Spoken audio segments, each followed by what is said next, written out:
नमस्कार।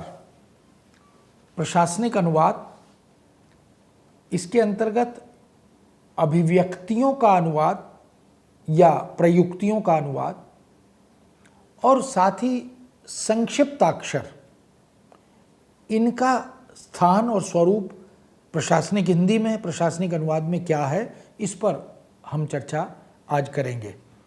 जैसा कि प्रशासनिक अनुवाद की महत्ता उसके रूप स्वरूप पर, उसकी पद्धति पर, उसकी तकनीक पर हम पहले विचार कर चुके हैं और हम जानते हैं कि प्रशासनिक जो कार्य पद्धति है उसके अंतर्गत जो सामग्री है उसमें महत्वपूर्ण स्थान राजभाषा हिंदी की प्रयुक्तियों का भी है। Do the needful immediately. Needful has been done. अब ये अंग्रेजी में इस तरह की प्रयुक्तियों को हम भरपूर मात्रा में देख सकते हैं। उसी को हमने हिंदी में कार्य निस्तारण आदि के लिए राजभाषा के संदर्भ में स्वीकार भी कर लिया और उसी पद्धति को अपना भी लिया। इसलिए हम अंग्रेजी के वाक्यों को सामने रखकर हिंदी में उस तरह की प्रयुक्तियों का यथारूप निर्माण करने का प्रयास करते रहे। अभी जो विभिन्न क्षेत्रों में प्रयुक्तियां हमें मिलती हैं, प्रशासन में भी बहुत से क्षेत्र हैं जहां अवकाश आदि, वेतन आदि, शिकायत पत्र आदि, खरीद फरोख्त आदि, इन सब को देखें। वो तमाम जो एक अनुभाग के अंतर्गत शाखाएं हैं, उन सब में जो कार्य होता है, उसकी भाषा, उसकी शब्दावली, उसको भी हम ध्यान में रखकर चलते हैं और वहाँ की प्रयुक्तियों को भी जब हम सामने रखते हैं तो हम देख सकते हैं कि प्रशासन में अभिव्यक्तियाँ, उसकी कार्यप्रणाली, वह एक सुनिश्चित और रूढ़ कार्यप्रणाली है और उसकी अनिवार्यता है। और उस पद्धति विशेष से जब भी हम हटने की कोशिश करते हैं तो अर्थ का अनर्थ होने का भय रहता है और अवांछित अर्थ निकालने की संभावनाएं भी प्रकट होने लगती हैं। इसलिए किसी भी मामले पर जब हम कोई कार्रवाई करनी हो, अनेक स्तरों पर कार्यालय के अधिकारी, कर्मचारी, अधीनस्थ जब शामिल होते हों तो वो, क्योंकि प्रशासन में हर कार्य लिखित में होता है, कोई आदेश, कोई परिपत्र मौखिक रूप से काम नहीं करता। इसीलिए यथासंभव जो प्रशासन की भाषा है उसके अंतर्गत इन सब चीज़ों का ध्यान रखा जाता है। अगर इन सब के साथ चिंतन मनन, निर्णय तक पहुँचने, निष्कर्ष तक पहुँचने की प्रक्रिया, किसी मुद्दे, किसी विषय पर नोटशीट चलाने, पत्र बनाने, प्रारूप बनाने, रिपोर्ट लिखने, इन सब के संदर्भ में हम ऐसी अभिव्यक्तियों को देख सकते हैं। और कोई भी निर्णय प्रशासन में, कार्यालय में लिखित रूप में ही होगा, मौखिक नहीं होगा। कोई आदेश भी मौखिक नहीं होगा, लिखित ही होगा। इस लिखित निर्णय तक पहुंचने की एक सुदीर्घ यात्रा, परंपरा होगी। उसके कई चरण होते हैं। हायरार्की जो होती है नौकरशाही, उसमें नीचे से ऊपर तक फाइल का जाना, फिर ऊपर से नीचे तक फाइल का आना, ये सिलसिला रहता है। किसी लिपिक से यानी क्लर्क से किसी अधिकारी या उच्च अधिकारी तक संबद्ध पत्र आदि या फाइल आदि ये बनते और चलते हैं और इसकी एक पूरी प्रक्रिया का निर्वाह उसमें किया जाता है। इस तरह स्थिति, संदर्भ, घटना, इन सब के अनुसार भाषा का व्यवहार भी सुनिश्चित होता है, किंतु यह होता रूढ़ ही है। पूर्व परंपरा का अनुसरण करते हुए इसका निर्धारण किया जाता है। वाक्य या वाक्यांश अभिव्यक्तियों के रूप में प्रयुक्त किए जाते हैं। इसीलिए रूढ़ वाक्य या वाक्यांशों को प्रशासनिक अभिव्यक्ति या प्रयुक्ति, जिसे रजिस्टर भी कहते हैं, इस रूप में ग्रहण किया जाता है, स्वीकार किया जाता है। स्वतंत्रता से पहले के भारत में अंग्रेज हम पर काबिज थे, शासक थे, और अंग्रेजी के माध्यम से ही समस्त शासन प्रशासन के कार्यों का निस्तारण होता था। पूरी व्यवस्था अंग्रेजी में चलती थी। स्वतंत्र भारत को विरासत में अंग्रेजी मिली, इसलिए हम अंग्रेजी के साथ साथ उसके हिंदी अनुवाद के प्रावधान करते हुए आगे बढ़े। प्रशासनिक कार्य निष्पादन में हिंदी में लिखित अभिव्यक्तियों की एक रूपता बनी रहे, इसके लिए हमने अंग्रेजी में लिखित अभिव्यक्तियों को सामने रखा और उसके समतुल्य हिंदी प्रयुक्तियां या अभिव्यक्तियां उनका निर्माण किया। जैसे उदाहरण के तौर पर हम देख सकते हैं, अंग्रेजी में अभिव्यक्ति या प्रयुक्ति है डिले रिग्रेटेड। किसी कार्य में, पत्र भेजने में, निर्णय लेने में, सूचना देने में, मान लीजिए अनेक कारण प्रशासन में, कार्यालय में होते हैं जो प्रकट नहीं होते, उससे विलंब हो जाता है, देर हो जाती है। अधिकारी छुट्टी पर था, उससे भी विलंब हो सकता है। मान लीजिए निर्णय नहीं लिया जा सका था, कमेटी उस पर विचार नहीं कर सकी थी, या उच्च अधिकारी तक फाइल नहीं जा सकी थी, कई कारण होते हैं। तो अब जब कोई व्यवस्था, कोई कार्यालय, कोई संगठन, कोई व्यक्ति उस संदर्भ में जवाब मांगता है, तो फिर हम उसे लिखित में कहते हैं डिले रिग्रेटेड, यानी इस संदर्भ में निर्णय लेने में या सूचना देने में जो विलंब हुआ उसके लिए खेद है। तो हमने डिले रिग्रेटेड का हिंदी में अनुवाद किया विलंब के लिए खेद है। अब हम इसी वाक्य का या वाक्यांश का प्रयोग कर रहे हैं और करते रहते हैं और करना चाहिए। हम ये नहीं कह सकते कि विलंब के लिए दुख है या विलंब के लिए माफ़ी मांगते हैं, ऐसा नहीं कह सकते। तो डिले रिग्रेटेड अर्थात विलंब के लिए खेद है।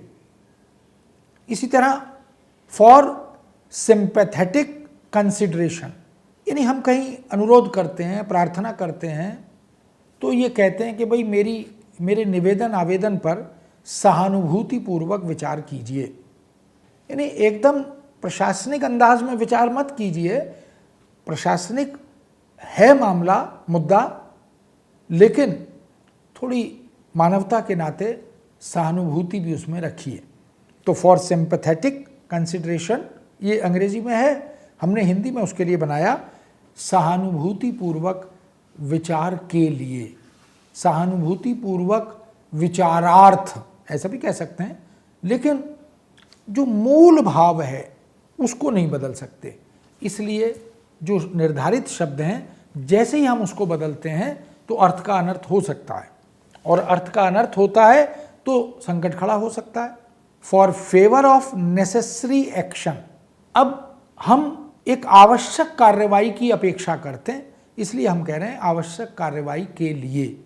अब ये अधिकारी अपने अधीनस्थ कर्मचारी को टिप्पणी लिखकर नोटशीट पर भेज रहा है। अब पत्र भेजना है, सर्कुलर परिपत्र निकालना है, या किसी कार्य पर कार्रवाई करनी है, उसको ध्यान में रखकर कि जो भी रेलेवेंट, संबद्ध, सार्थक, अपेक्षित, आवश्यक कार्रवाई हो उसके लिए ये आगे भेजा जा रहा है, फाइल या पत्र आदि। तो हिंदी में हमने बना दिया आवश्यक कार्रवाई के लिए। कार्रवाई शब्द है क्योंकि ये एक्शन है, तो आवश्यक कार्रवाई के लिए ऐसा हम प्रयोग में लाते हैं। फॉर इन्फॉर्मेशन, तो उसके लिए एक ही शब्द है सूचनार्थ। कभी कभी थोड़ा सरल करने के लिए हम कर लेते हैं सूचना के लिए, वह भी ठीक है, लेकिन अगर हम बदल रहे हैं, सरल कर रहे हैं, तो उससे कोई दूसरा, कोई तीसरा, कोई चौथा अर्थ न निकले, ये प्रयास हमें करना चाहिए। इसीलिए यूनिफॉर्मिटी या एक रूपता की बात हम बार बार प्रशासन में कर रहे हैं। बाई रिटर्न ऑफ पोस्ट, इसका मतलब वापसी डाक से, यानी जो भी पत्र जा रहा है, जो भी डॉक्यूमेंट्स या दस्तावेज जा रहे हैं, वो लौटती डाक से, वापसी डाक से भेजो, आने चाहिए, क्योंकि ये अर्जेंट है, ये तत्काल इस पर कार्रवाई होनी है। तो बाई रिटर्न ऑफ पोस्ट मतलब वापसी डाक से भेजिए। प्रमाणित किया जाता है कि, अब अंग्रेजी में दिस इज टू सर्टिफाई, तो सर्टिफिकेशन इज प्रमाणन, तो सर्टिफाई प्रमाणित किया जाता है। किसी को सर्टिफिकेट देना है, चरित्र प्रमाण पत्र देना है, अन्य किसी प्रकार का प्रमाण पत्र देना है, या हम कभी कभी पत्र में भी लिखते हैं, प्रमाणित किया जाता है कि एक अंडरटेकिंग होती है, उसमें भी इसका प्रयोग किया जाता है। तो ये अंग्रेजी वाक्यों का हिंदीकरण इस तरह से भी हमने किया है। प्रशासन की इस तरह की बहुत सारी अभिव्यक्तियां हमें मिलती हैं। हम उनको संदर्भ के साथ, विषय क्षेत्र के साथ जोड़कर देख पाते हैं। ऐसे बहुत से वाक्य, वाक्यांश, पदबंध हिंदी में, राजभाषा हिंदी में प्रयुक्त होते हैं। इन अभिव्यक्तियों से निर्णय लेने में, निष्कर्ष निकालने में सुविधा होती है, और जो दायित्व है निर्णय का वह एकाधिक अधिकारियों, कर्मचारियों में बंट जाता है। यानी किसी भी निर्णय की जिम्मेदारी किसी एक व्यक्ति की नहीं रहती, उसमें नीचे से ऊपर तक सब लोग अपनी अपनी टिप्पणी देकर, अपना अपना मत देकर पक्ष या विपक्ष में अपनी बात रखते हैं। तो जो उच्चतम अधिकारी है वो फिर उसके आधार पर एक निष्कर्ष निकालकर अंतिम रूप से निर्णय लेते हैं। तो ये इनका लाभ है। इस पद्धति से कुछ विलंब तो होता है, कार्य निर्णय लेने में कुछ देरी तो होती है। जब फाइल 10 जगह जाएगी, 10 अधिकारियों, व्यक्तियों, कर्मचारियों के पास जाएगी, कभी कभी उसमें से 2 कर्मचारी या अधिकारी मान लीजिए छुट्टी पर हैं, 2 दिन, 3 दिन, 4 दिन, तो फाइल रुकी रहेगी, क्योंकि जब तक उनकी ओपिनियन, उनका मत नहीं आएगा तब तक उस पर कोई एक्शन, कोई कार्रवाई नहीं हो सकती। तो थोड़ा इस पद्धति में, इस परिपाटी में विलंब तो होता है, किंतु इसके अलावा कोई और ऑप्शन, कोई विकल्प हमारे पास होता भी नहीं है। इसलिए प्रशासन में कम शब्दों में, छोटे शब्दों में, संक्षिप्त अक्षरों में अधिक से अधिक अर्थ संप्रेषण की अपेक्षा रहती है। यानी गागर में सागर भरने का काम, टू द पॉइंट, विषय निष्ठ रहने की अपेक्षा। क्योंकि जैसे ही हम अधिक शब्दों, विस्तृत व्याख्यात्मक रूप में प्रस्तुति की बात करते हैं तो उसके कई नकारात्मक पहलू हमारे समक्ष आ जाते हैं। तो कोशिश हमारी होती है कि हम कम से कम शब्दों में, छोटे से छोटे शब्दों में, संक्षिप्त अक्षरों में अपनी बात को कह सकें।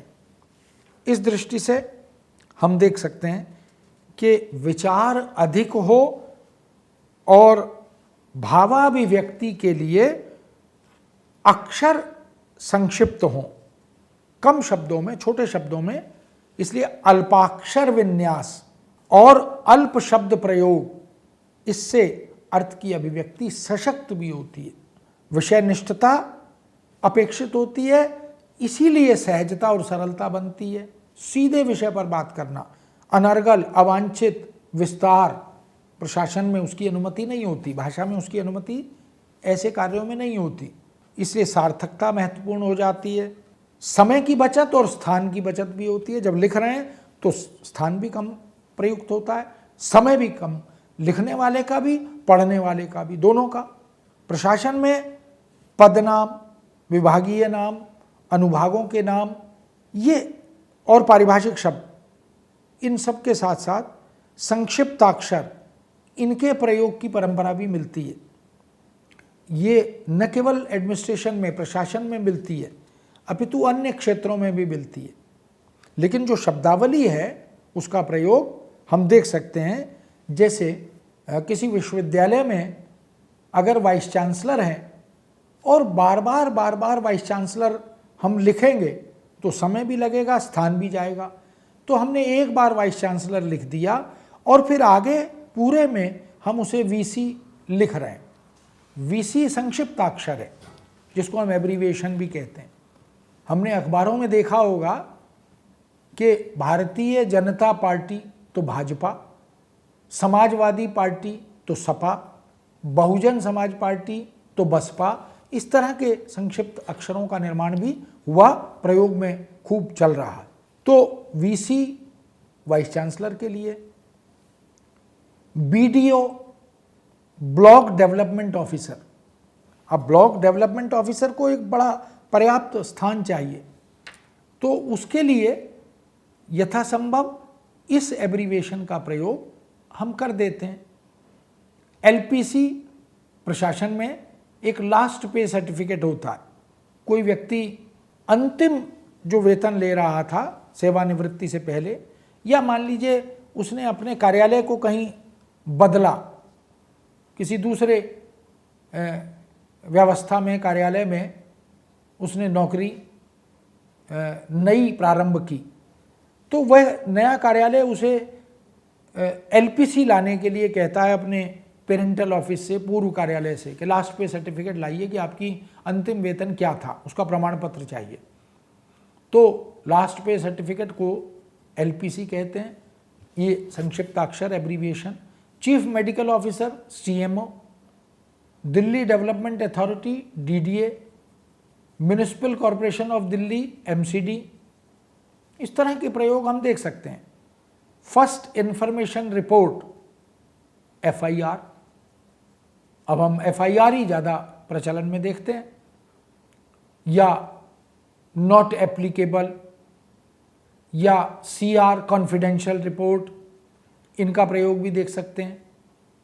पद नामों में भी इस प्रकार के संक्षिप्ताक्षर देखने को मिलते हैं, जैसे DD deputy director, AD assistant director या एडिशनल डायरेक्टर।